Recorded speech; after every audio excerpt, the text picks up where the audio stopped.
What's a story, amigos? This is Kino with some cool stories for today's story time. First, a song story about a fairy and her friends. A fairy went to marketing. She bought a colored bird. It sang the sweetest, shrillest song that ever she had heard. Then, David Keith reads a story about a man who didn't want to feel anything. What do you feel when you eat my pie? Asked the baker. Full, said Jack, and thank you kindly. Full, cried the baker. You don't feel like you're in heaven with the smell and taste so deliciously sweet? And last, Mole has to change how Fox feels about her house. Fox says when the maple leaves turn red and orange, you'll have to move, said the raccoon. And you better listen to the fox, because he's got big teeth. Mole's snout quivered. This was not good news. Major funding for Storytime is made possible by a grant from Helen and Peter Bain, so that families everywhere can share the joy of reading with their children. Additional funding is provided by the Corporation for Public Broadcasting and by the annual financial support from viewers like you.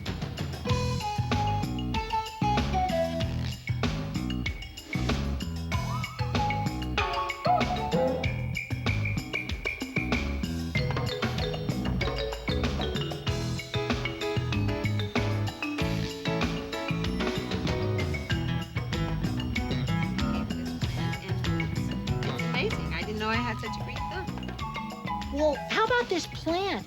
Can it tell you're watering it? Does that make it feel happy? I don't know, Kino. Although plants are alive, I don't think they have feelings the way we do.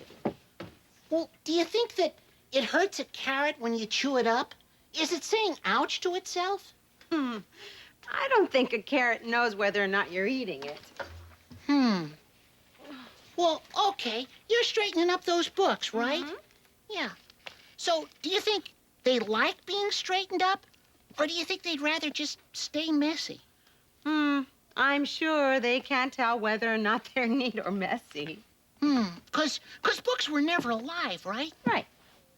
But how about my dog? He's happy when I pet him, isn't he? And he feels sad when I go away. Well, I would think so. Dogs seem to have feelings, and so do a lot of other animals, I think. Like cats? I think so.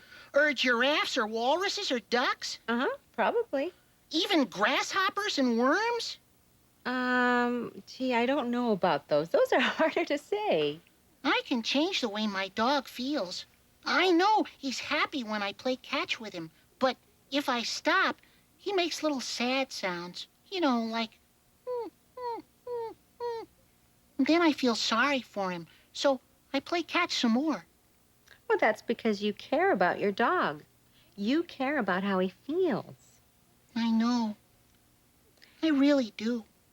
You know, that reminds me of a wonderful book about a fairy who cares very, very deeply about all living things. Would you like to hear it? Oh, sure. Okay. Well, it's a story I like to sing. Should I? Gosh, a musical story reading? You bet. Okay, well, here it is. It's called A Fairy Went to Marketing, and the words are by Rose Fileman, and it was illustrated by Jamichael Henterly. Oh, okay. Go ahead.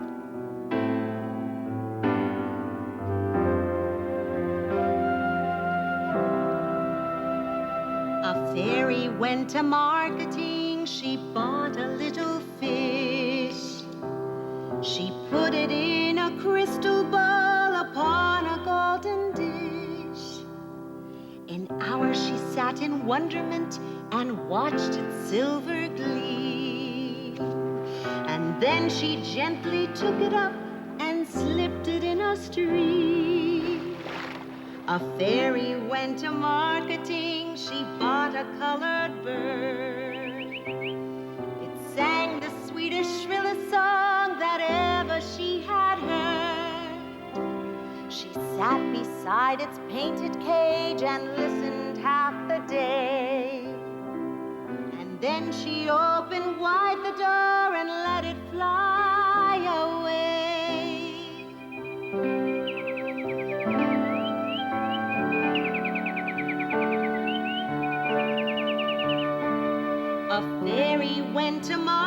marketing, she bought a winter gown, all stitched about with gossamer and lined with thistledown. She wore it all the afternoon with prancing and delight, then gave it to a little frog to keep him warm at night. A fairy went to marketing, she bought a gentle mouse to take her tiny messages, to keep her tiny house. All day she kept its busy feet pit-patting to and fro. And then she kissed its silken ears, thanked it and let it go.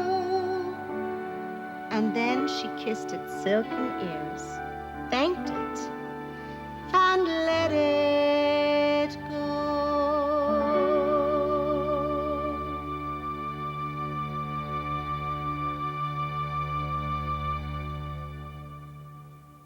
Wow.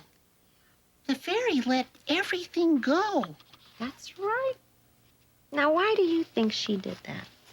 Well, I think because she thought about how the fish would feel being all cooped up in a bowl. And how the bird would feel living in a cage. Mm-hmm. And she thought they'd rather be free. Right. She also thought that the frog would be cold at night, so she gave it her gown, huh? Yeah. She really cared about the frog, too. Mm-hmm. Hi, Kino. Hi, Mara. Hi, David. Come on, Kino. Oh, okay. Here I am, and I got 2 books, and I got 2 kids. This is Jonathan, and this is Janelle. Hi, Jonathan. Janelle, please sit down. Well, Kino and I have been talking about feelings, and we've been talking about how most animals have them and how most books and carrots don't. Right. You can see feelings in faces. Like, what am I feeling now? Happy, right? Yeah, right. Okay, let me try one. What am I feeling now? Sadness. Sad. Yeah, sadness. Really sad. Oh, no. Janelle, what about you? Can you make a face like you're feeling angry? Oh, Whoa. that's pretty good. That's Wow. That's kind of Jonathan, frightening. how about you? Oh, my okay. gosh. That was very, very That was good. cool. I tell you what, I brought a book about feelings. Did you? Actually, it's a book about a guy that wanted to stop having feelings. So he kept his heart in a bucket. Wow. Want to hear about it? Yeah, I'll let's read hear it to it. you. Okay. It's called The Man Who Kept His Heart in a Bucket by Sonia Levitin, and the pictures, which are really great in this one, are by Jerry Pinkney. You ready? Ready, Here let's we go. In a little village far away lived a man named Jack, who kept his heart in a bucket. Jack's heart had once been broken. Now he kept it safe. Jack worked with metals, gold, copper, and tin. He set out each day to find work, taking his heart along, of course. His first stop was the baker's. "You can make me some new pans," said the baker. "And here's a piece of my blackberry pie." Jack ate the pie with berries, sweet and warm and firm. "What do you feel when you eat my pie?" asked the baker. "Full," said Jack, "and thank you kindly." "Full?" cried the baker. "You don't feel like you're in heaven with smell and taste so deliciously sweet?" "I feel full," said Jack, "and I must be on my way." By and by, Jack came to a piper with a monkey playing music that set children dancing all along the street.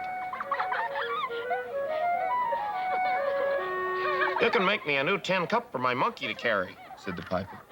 "In it, we will collect coins for our keep." "Very well," said Jack. And the piper played a mazurka, so merry that all the old men tapped their feet and the ladies whirled in their skirts and the children laughed with glee. "Don't you hear my music?" the piper asked Jack. "Doesn't it make you want to dance?" "I hear your music," Jack replied, "for it's very loud. But I have no time for dancing. Good day." On Jack went till he came to a farmhouse where a poor young couple worked in the field. A tiny baby slept in a sling around the mother's back, making soft sounds like a kitten. "You can make us a swinging seat for our baby," said the father, "so he can watch us while we work." The mother said, "We have no money to pay you, but we'll give you garden carrots and potatoes and let you hold the baby in your arms." "I'll take your carrots and potatoes," said Jack, "but let the baby be. I cannot hold little things that squirm and cry." By and by, Jack came to the lake. "I need fresh water for my heart," thought Jack. He bent to fill his bucket.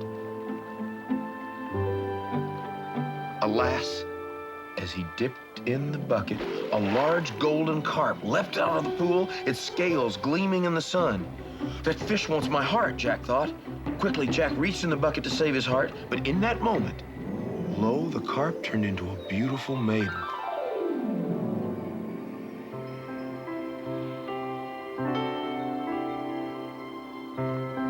As Jack gazed at the maiden in wonder, she seized the heart and, laughing, danced away with it. "What a silly man you are," she called, "keeping your heart in a bucket." "Give that heart back to me," cried Jack. "You must catch me first," teased the maiden. "Thief," cried Jack, "come back." "Don't you know how to play?" called the maiden. "I'll tell you a riddle, and when you solve it, I shall give your heart back to you." "Very well," said Jack.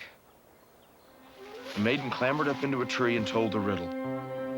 "If you would have this heart to hold, find 3 different scales of gold. When you know the threefold treasure, you'll have love in perfect measure." With that, the maiden ran away, holding Jack's heart in her hands. Jack went home. That night he couldn't sleep. He worried, he wept. He was afraid his heart was gone forever. The next morning, Jack rose early and worked. He made pans for the baker, a tin cup for the piper, and a swing for the poor farmer's baby. Then, into the furnace, Jack threw the bucket that he kept his heart in. The smoldering red-hot fire burned the base metals away, and the pure metal remained, a small, round lump. When Jack reached in with his tongs and drew it out, he beheld a small, perfect golden heart. Jack put the little golden heart in his pocket, and he set out on the road till he came to the baker, and he gave him his new pans. "Where is your heart?" asked the baker. "I see you did not bring your bucket along." "A beautiful maiden stole it," said Jack, "and I must solve a riddle to win it back." "Poor Jack," said the baker. "Have a piece of my blackberry pie." Jack ate the pie, and its sweet, plump lightness thrilled him. "How wonderfully, perfectly delectable and delicious," he said. "Thank you," said the baker. "Perhaps your heart is in the right place after all." The baker measured out a small loaf on his scale, and the metal gleamed like gold in the morning sun. "A golden scale," cried Jack, clapping his hands with joy. "I've solved a piece of the riddle." "Baker, you must come with me. Perhaps we'll need your bread." The baker packed up a loaf of bread, and then he and Jack went on. Soon they came to the piper, and Jack gave him the new cup for his monkey. "Where's your heart?" asked the piper. "You do not have a bucket today." "My heart's been stolen," said Jack, "but I'm off to get it back." "First," said the piper, "take time for a little pleasure. I'll play for you." The piper played a jig, while Jack's feet tickled, and then they tapped, and Jack and the baker danced arm in arm.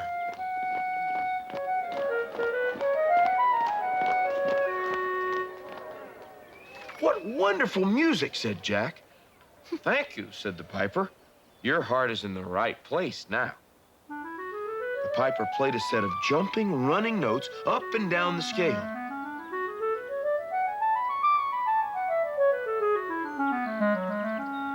golden musical scale, cried Jack. I've solved the second part of the riddle. Piper, you must come with us, for we might need your music. Jack and the baker and the piper went on until they came to the farmhouse, and Jack gave the mother the new swing for her baby. Where's your heart? Asked the mother. You did not bring your bucket today. My heart is not far away, said Jack. I know, because I feel better than I've ever felt before. The mother put the baby in the swing. The baby laughed and clapped his hands with glee. Jack laughed too and held out his arms. What a sweet little baby, he said. I'd like to have one of my own. The mother smiled and said, your heart is surely in the right place now. The baby's father came with a large golden fish in his net. Jack saw the bright scales on that fish gleaming in the sun. Here are the golden scales on the body of that fish, Jack said. Now I know the third piece of the riddle.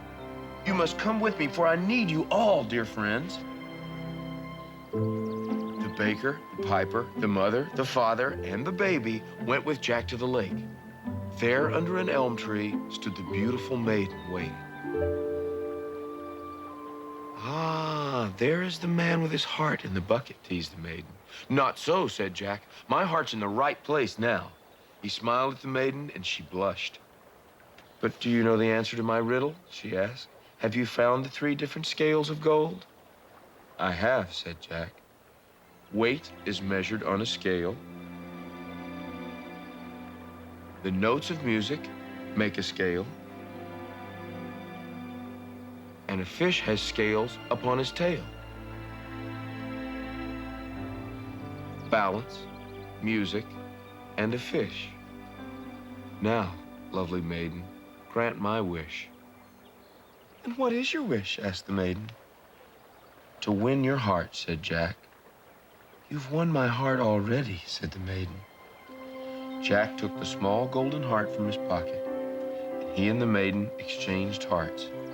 And as their hands met, the 2 hearts merged into one. Take the golden heart, said the maiden, and make 2 rings for you and me. Wedding rings, said Jack. Let's eat, said the baker. Let's make music, said the piper. Let's dance, said the mother and the father. And the little baby laughed, clapped his hands, and together, all of them celebrated love.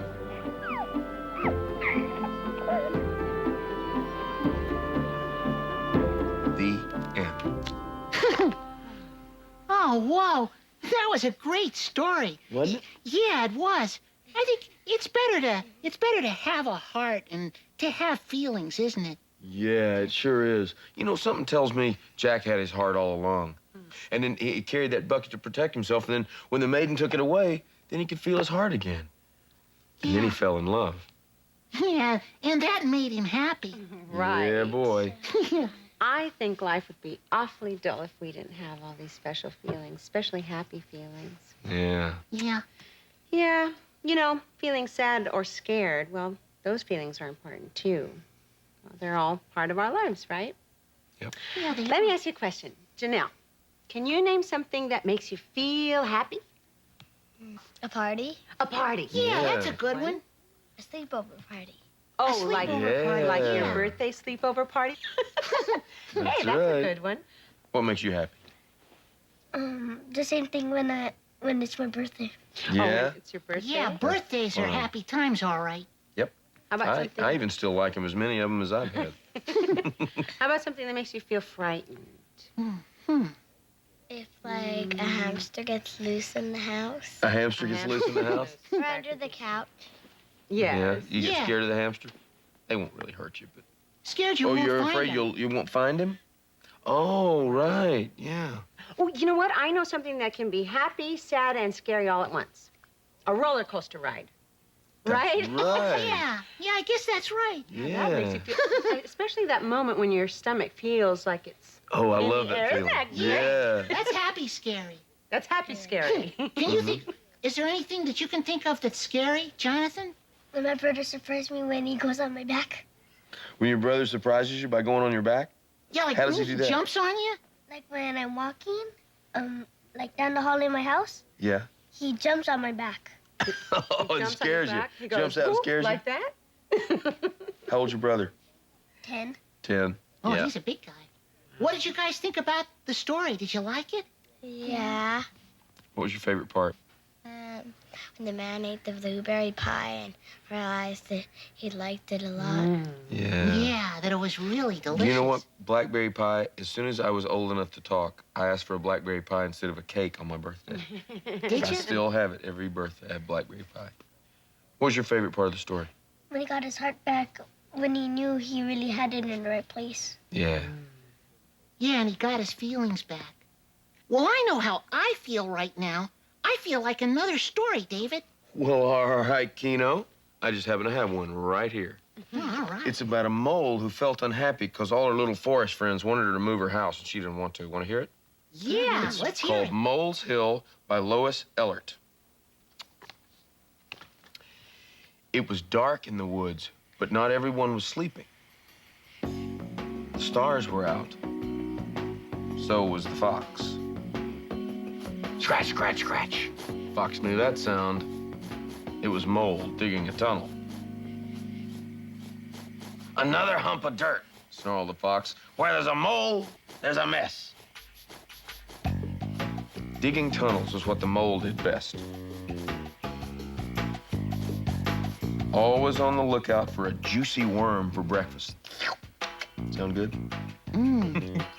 But once in a while, she took a break and popped outside. And that's when she found this note. Dear Mole, meet us tonight at the maple tree. Fox, skunk, and raccoon. When the sun went down, Mole hurried to the meeting. We're planning a path to the pond, said the fox, and your hill is in the way. It's gotta go. Fox says when the maple leaves turn red and orange, you'll have to move, said the raccoon. And you better listen to the fox, because he's got big teeth. Mole's snout quivered. This was not good news. Mole went home. She didn't want to move. She loved her home right where it was. But suddenly, ding, she had an idea. Some days later, Raccoon and Skunk strolled by Mole's Hill. It looked bigger. I wonder what that mole was up to, Raccoon said. Each night, the mole kept digging and digging, dumping dirt on top of her hill. Many moons passed. The hill grew bigger and bigger. It was time for the next step. Mole gathered seeds she'd saved and waited for the full moon. She climbed her hill, planting the seeds in the dirt as she went along. Soon, flower seeds grew up and burst into bloom. And the grass seeds inched up and made a furry carpet. Mole enjoyed her hill for the rest of the summer. Then one day, the maple leaves turned red and orange. Just like that, summer was over. Raccoon and Skunk had forgotten all about Mole, so when Fox sent them to see if she'd moved, they were in for a big surprise. What a hill, said Raccoon. What a pickle, said Skunk. If we make Mole move now, she'll take this great hill with her. Fox was not going to believe this. Of course he didn't. He had to see that hill with his own two eyes. Mole knew he'd come sooner or later, and she was waiting. Fox circled Mole's hill on his 4 furry feet.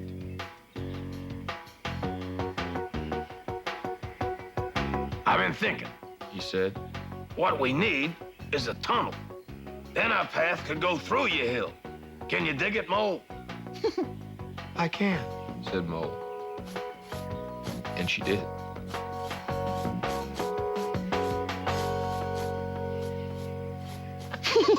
The end. The end. What'd you think? That's Yeah? You liked it too? Yeah, that was great. So I guess making a mountain out of a molehill can be a good thing sometimes. Sometimes it can. Absolutely. She proved it. Yeah, they all got what they wanted. The mole could stay in her house, and all the other animals got a path to the pond.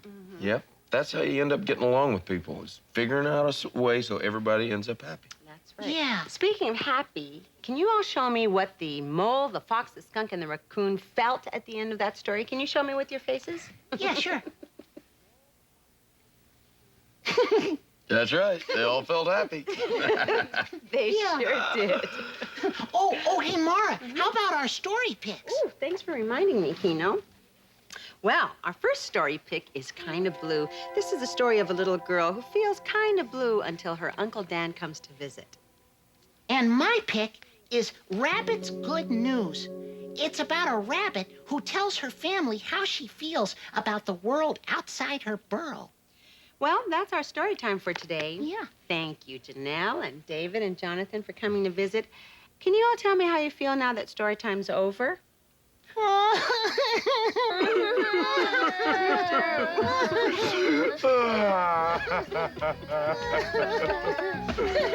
But remember, everybody, Keep a story in your heart. So long.